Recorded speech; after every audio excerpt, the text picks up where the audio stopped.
Buenos días, queridos amigos, otra vez me encuentro con vosotros. Hoy para tratar una cuestión que puede parecer un poco árida, no lo es en absoluto, ya lo veréis, que supone un campo muy interesante, un campo de desarrollo aún pendiente de materializar en muchos países y que tiene que ver con lo que hemos llamado la positivización de las normas éticas. Es un nombre un poco feo, lo que quiere decir es la codificación, es decir, cómo las normas éticas se transforman o no en códigos de conducta.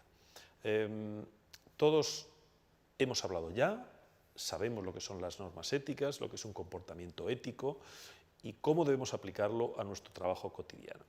Pero no sabemos exactamente si ese catálogo de valores éticos, si ese catálogo de normas o de reglas o de valores han de ser codificados o no, si conviene o no conviene que ese conjunto de valores éticos, de comportamientos éticos, merece la pena ser positivizado, transformado en un código, en una pequeña norma, en unas reglas escritas que se apliquen a todo el mundo con independencia de la interpretación que cada uno puede hacer personalmente.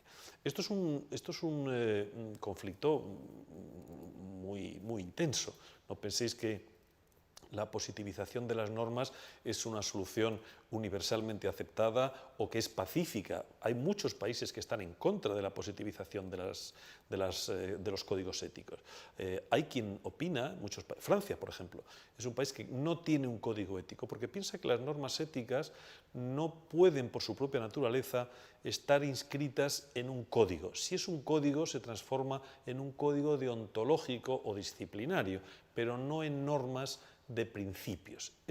Otros países, sin embargo, discrepan de esta visión, por ejemplo Italia o por ejemplo Estados Unidos, en los que sí que hay un código ético escrito, no muy amplio, ahora lo veremos, pero en el que sí que se ha optado por entender que la codificación es necesaria para homologar los diferentes valores o los diferentes principios que de otra manera quedarían muy dispersos. Bueno, como podréis imaginar, y seguro que vosotros tenéis alguna idea al respecto, es posible defender ambas posturas con argumentos serios.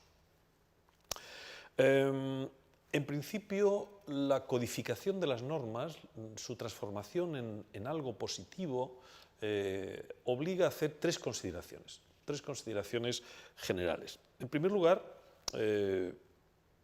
¿cuál es la finalidad? ¿Para qué? ¿Para qué es interesante codificar las normas éticas para jueces? ¿En qué consiste la utilidad de esa positivización? La segunda, ¿cuál es la naturaleza de esas normas? Si lo vamos a positivizar, ¿cómo lo hacemos? ¿Qué valor le damos? ¿Para qué sirve? ¿Qué relevancia jurídica van a tener en la práctica para los jueces y para las partes que lo van a exigir?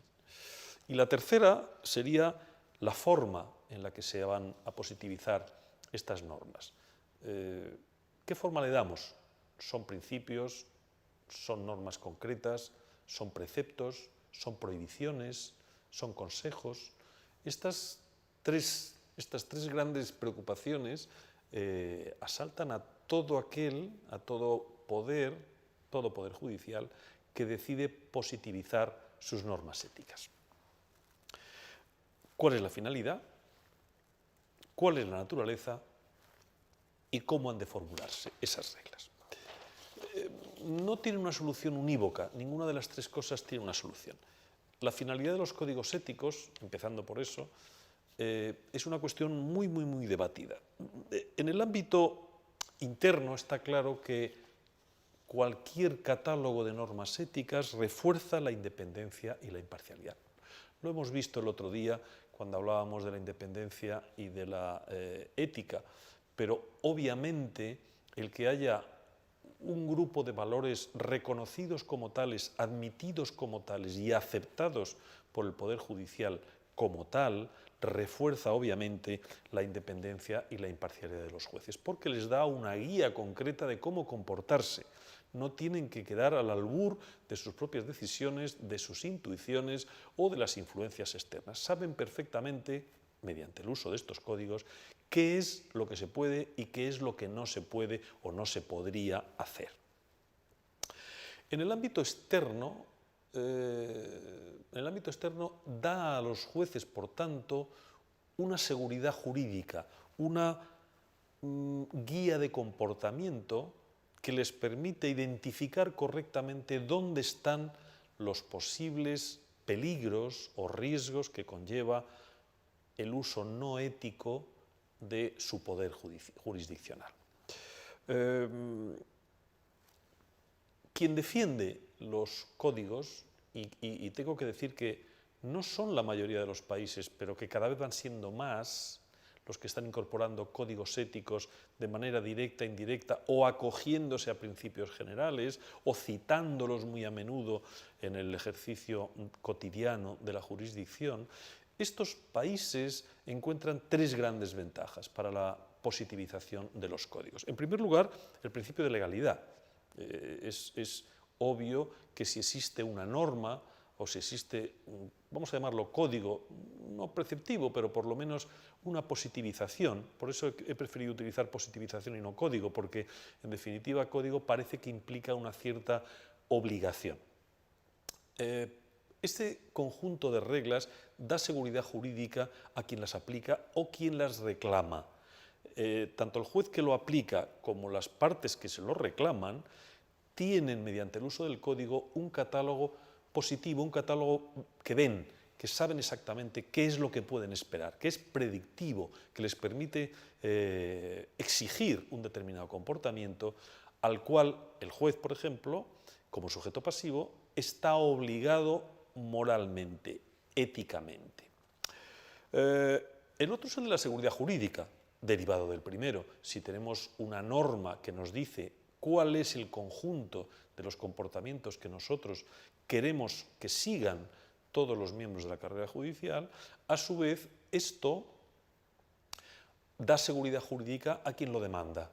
Les permite saber qué pueden pedir, qué pueden reclamar, en qué momento y qué hacer en caso de que se incumplan.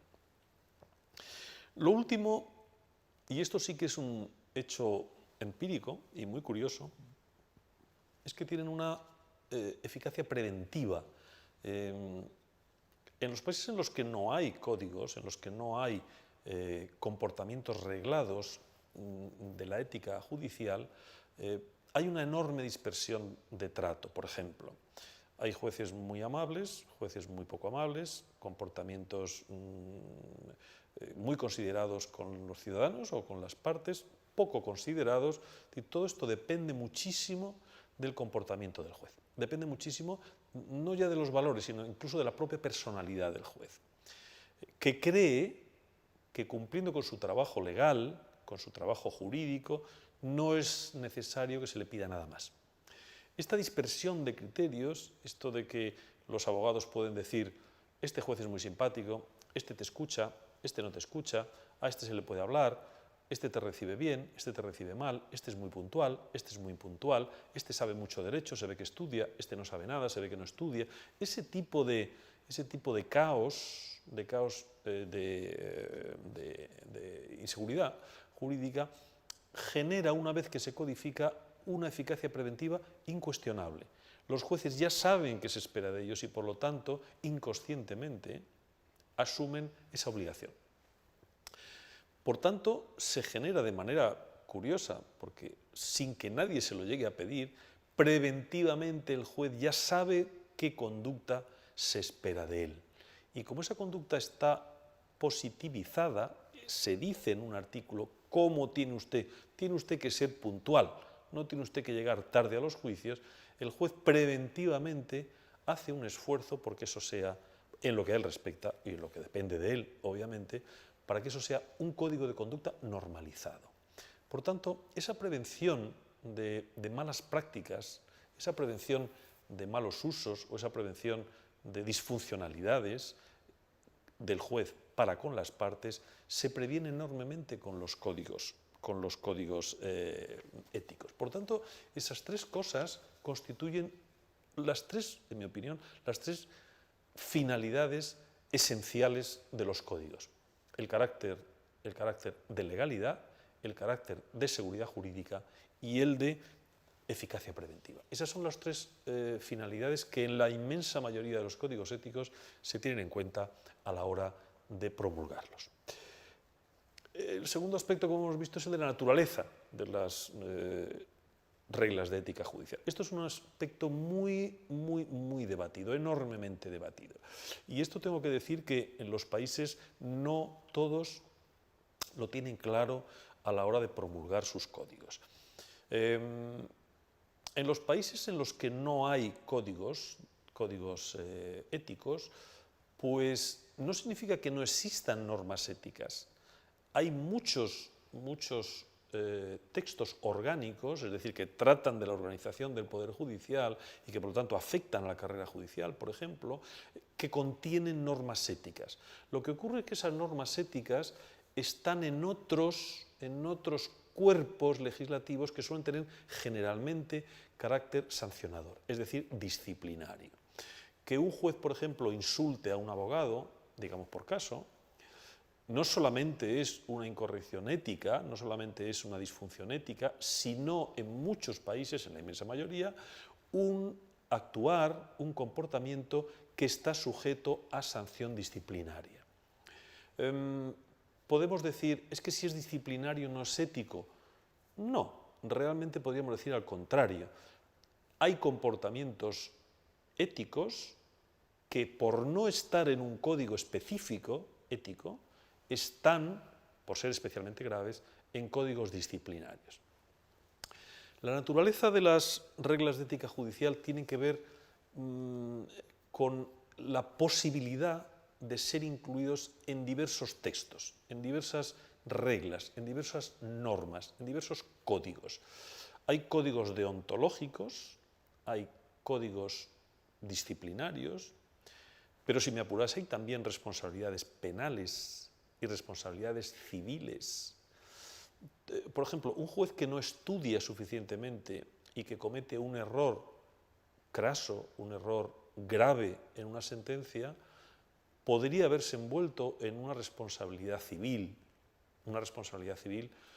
por ejemplo, por haber ocasionado un daño económico a la parte que esperaba que la sentencia, que el juez conociese adecuadamente el derecho, pero que por no conocerlo, por cometer un error vencible, le ha ocasionado un perjuicio a la parte. Eso se ventilaría normalmente por un procedimiento civil de responsabilidad patrimonial contra el juez. Pero eso también es una norma ética. La norma ética es la de que el juez sea diligente. Esto lo veremos más adelante. Y ser diligente significa que el juez tiene la obligación de conocer el derecho, porque tiene la responsabilidad de resolver los conflictos que le traen de manera adecuada. Y no lo podrá hacer si no estudia, no lo podrá hacer si no conoce el derecho, no lo podrá hacer si no se esfuerza. Por lo tanto, ese desconocimiento es una norma ética. Si es muy grave el desconocimiento, puede ocasionar una responsabilidad civil. Pero aunque no sea muy grave y simplemente sea un error, que a lo mejor posteriormente es revocado por el Tribunal Superior y que no conlleva ningún tipo de responsabilidad al juez, sí que conlleva una responsabilidad ética. El juez éticamente no puede permitirse cometer un error por su falta de diligencia, por su falta de preparación. Se espera que él la tenga, se espera que él se esfuerce y se espera que él lo estudie. Otra cosa es que se equivoque, pero una cosa es equivocarse y otra cosa es no resolver correctamente un pleito, no resolver correctamente un problema porque no se sabe la norma. Eso es una falta grave ética, pero que, como vemos, puede ir desde la responsabilidad penal hasta la responsabilidad civil, pasando por la responsabilidad disciplinaria, la deontológica y la ética. Tenemos ahí 5 casos de textos, 5 casos de normas que exigen realmente la misma responsabilidad que es la ética. En muchos ordenamientos, por tanto, se encuentran normas de ambas naturaleza, de naturaleza disciplinaria, de naturaleza ética. Este suele ser la mayor confusión. Hay muchas normas disciplinarias que contienen comportamientos éticos, por ejemplo, el maltrato de palabra a las partes en el proceso, la falta de respeto a los ciudadanos que acuden a hablar con el juez. Este tipo de cosas son normas de comportamiento ético que, sin embargo, están en muchos códigos disciplinarios. Pero el verdadero problema no radica ahí, radica justamente al contrario, radica en aquellos códigos éticos que tienen normas cuya naturaleza los poderes judiciales no entienden bien y creen que que las normas éticas deben llevar aparejada una sanción en caso de incumplimiento. Es decir, que transforman las normas éticas en normas disciplinarias.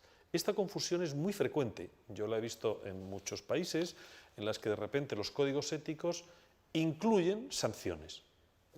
Esto es un error de concepto. El comportamiento ético nunca debe llevar aparejada sanción, a menos que sea especialmente grave, como hemos visto en el caso de un maltrato. Si un juez se levanta y golpea al ciudadano, eso no solamente es un comportamiento ético, sino que también es un comportamiento, eso es una falta, eso es un comportamiento sometido a la jurisdicción penal. Pero es por la gravedad, no es porque el comportamiento en sí, el maltrato o el trato desconsiderado no sea una infracción ética. Lo es, siempre lo es. Lo que ocurre es que si es leve no tiene mayor trascendencia y si es grave sí que la tiene. En definitiva, los códigos éticos son comportamientos que hemos visto antes que se referían a valores compartidos, y esos valores compartidos no son sancionables, de manera que una persona maleducada, por ejemplo, que nos encontramos en un restaurante o en un transporte público, a esa persona maleducada no le podemos poner una multa, simplemente reprochamos su mala educación y nos parece mal. La tachamos de inmoral o la tachamos de una conducta poco adecuada. Esto no lleva ninguna sanción, simplemente es un reproche moral. Esto es exactamente lo que ocurre con las normas éticas. Son reproches morales, no son reproches éticos, no son reproches disciplinarios. Por tanto, esa confusión entre ámbito disciplinario y ámbito ético es muy importante que se tenga en cuenta a la hora de pensar en la codificación y en la positivización de conductas éticas. Un código ético nunca debe llevar aparejadas sanciones disciplinarias. Solamente en el caso de que esas sanciones que esas conductas sean especialmente graves, entonces pasarán del código ético al código disciplinario. Bien, esto en cuanto a la naturaleza. ¿Cuál es el alcance y la concreción de las reglas? Bueno, otra pregunta que nos podemos hacer a la hora de positivizar las normas es ¿qué alcance le damos? Hacemos un código concreto de comportamiento, el juez deberá llegar a su despacho a las 7 de la mañana todos los días.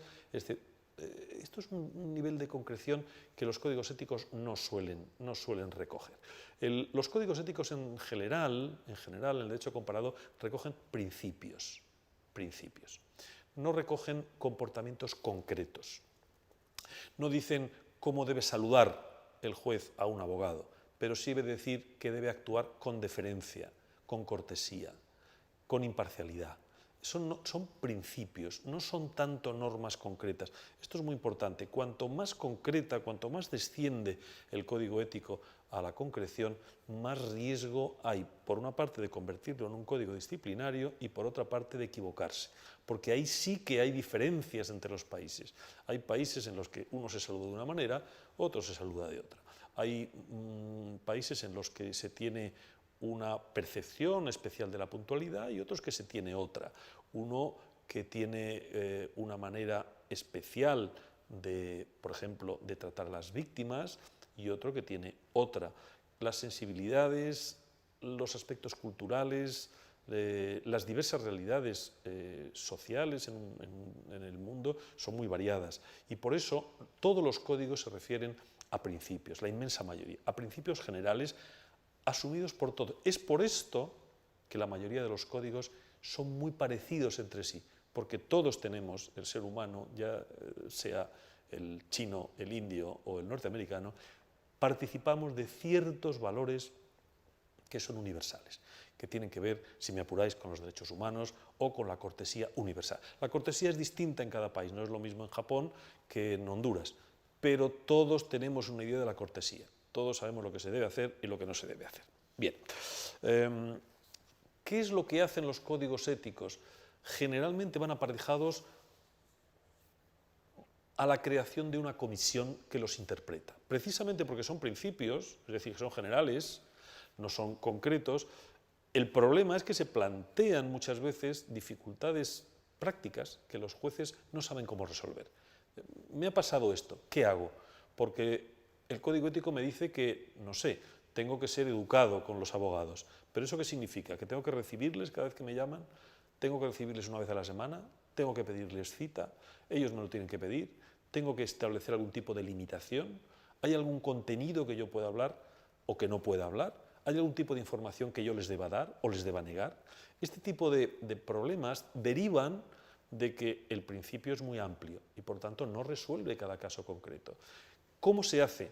Mediante la creación de comisiones de ética.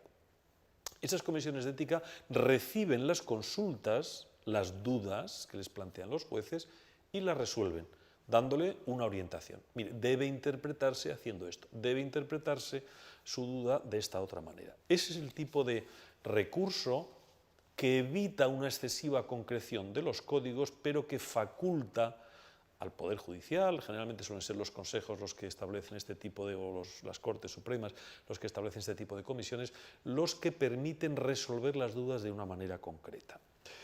Bueno, brevísimamente voy a hacer una referencia, para terminar, a los instrumentos básicos, las clases de instrumentos que hay hoy en el mundo con relación a la ética positivizada, a los códigos de ética. En primer lugar, hablamos de los estatutos del juez. Los estatutos del juez son recopilaciones de muchos conceptos, entre los cuales se incluyen normas éticas, no solo, pero suelen incluirse normas éticas, y son estatutos que se refieren exclusivamente al juez en tanto sujeto activo de la Administración de Justicia y le dan una serie de guías, una serie de parámetros de comportamiento. Los estatutos del juez, por ejemplo, uno de los más conocidos y aplicado en todo Iberoamérica es el Estatuto del Juez Iberoamericano, que dictó la Cumbre Judicial Iberoamericana en el 2001, en su sexta edición.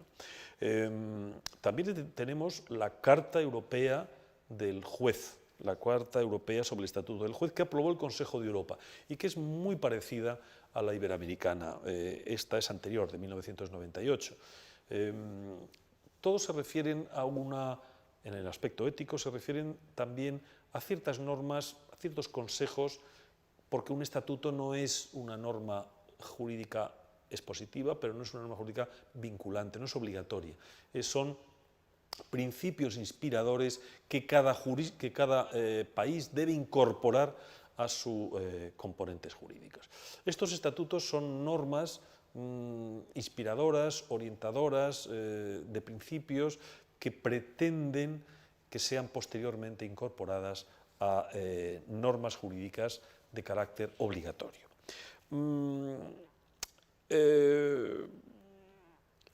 Todos los estatutos del juez giran en torno a los dos principios que ya hemos visto de independencia e imparcialidad y por eso tratan de normas éticas. Bien, junto con los estatutos de juez que son internacionales, no hay ningún estatuto que yo conozca, no hay ningún estatuto de juez nacional, hay estatutos de jueces internacionales como el de la Cumbre Judicial Iberoamericana o el europeo. Tenemos algo que va más allá todavía, porque no solamente es iberoamericano o no solamente es europeo, sino que es mundial. Es el famoso Código de Bangalore. El Código de Bangalore es un código de principios que desarrolló la Organización de Naciones Unidas y que se promulgó y en el cual se trabajó mucho en la ciudad de Bangalore, en la India. Ese Código de Bangalore pretende ser un código universal. Es muy interesante que lo conozcáis y que lo leáis porque es el inspirador de muchísimos códigos de muchísimos países y porque es un esfuerzo universal y además que lo ha conseguido por establecer unos comportamientos que sean válidos en todos los países del mundo. lo que por una parte obliga a que no sea muy amplio, como es lógico, y por otra parte a que se base en principios. No hay muchos principios y los principios que hay son muy amplios, pero tiene la enorme virtud de que es universal. El Código de Bangalore ha inspirado muchísimos códigos. Uno de ellos es el Código Iberoamericano, el Código de Ética Iberoamericano, que lo ha inspirado en gran medida, pero también el de Estados Unidos. Ha habido muchísimos códigos que se han inspirado en el Código de Bangalore precisamente por esta validez universal.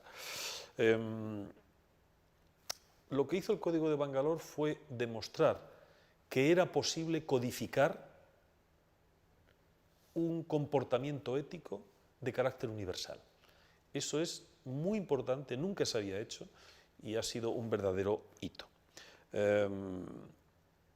Hay graves carencias, precisamente porque al ser universal ha tenido que desechar determinadas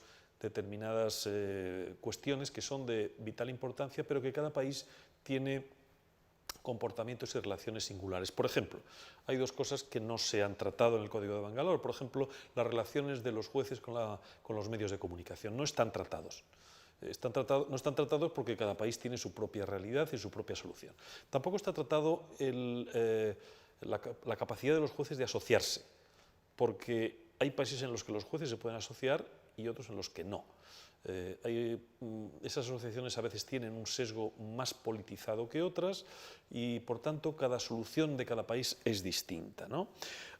Y otro, sobre todo, y muy importante aspecto que no trata el Código de Bangalore es el que tiene que ver con la vida personal del juez. Esto es una cuestión enormemente conflictiva que, por ejemplo, los códigos norteamericanos tratan muy concretamente porque creen que un juez bueno tiene que ser un juez personalmente bueno y otros países piensan que un juez bueno no tiene por qué ser él una buena persona.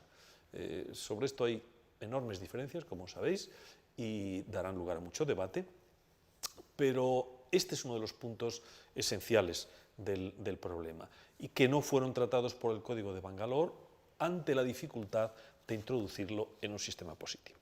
Y por último están los códigos internos. Hemos visto el Código de Bangalore, que es universal, los estatutos de juez, que son regionales, y luego después tenemos los códigos internos. Los códigos internos son pues, los que tiene cada uno de los países. Hay infinidad de ejemplos, muchísimos ejemplos. En Estados Unidos hay un código por cada uno de los estados. En España se ha utilizado el Código Iberoamericano, la mayoría de los países iberoamericanos utilizan el Código Iberoamericano de Ética Judicial, pero cada país, Italia tiene el suyo, hay otros países que no tienen ninguno, en fin, esto es un movimiento muy dinámico que está en marcha y que no para. Casi de los más antiguos que tenemos es el de Italia, que fue aprobado, si no me equivoco, en 1994. Es de los más antiguos positivos que tenemos. Bueno, en la ausencia de códigos éticos, con esto concluyo ya, en un país no significa que el país no utilice la ética para regular o para examinar la conducta de sus jueces. Si hacéis una pequeña reflexión en vuestros países y si alguno de vuestros países no tiene un código ético positivo, que piense cuáles son las conductas que se exigen y de qué manera a los jueces en la práctica de la administración de justicia. Veréis que en algún caso esas normas se exigen por vía disciplinaria, por vía deontológica, por vía penal, por vía administrativa, por vía funcionarial. El juez que a lo mejor incumple alguna de las obligaciones que las Cortes Supremas le imponen es apartado de su destino o es reprendido. Haced como un ejercicio de recapitulación a esta intervención, un pequeño resumen de cuáles son las conductas éticas que se exigen a los jueces y cómo se exigen cuando no hay un código ético. Veréis que esta compilación de normas éticas, aunque no esté positivizada, sí que es exigible. Y cómo es exigible formará parte de la reflexión personal de cada uno. Muchísimas gracias por vuestra atención.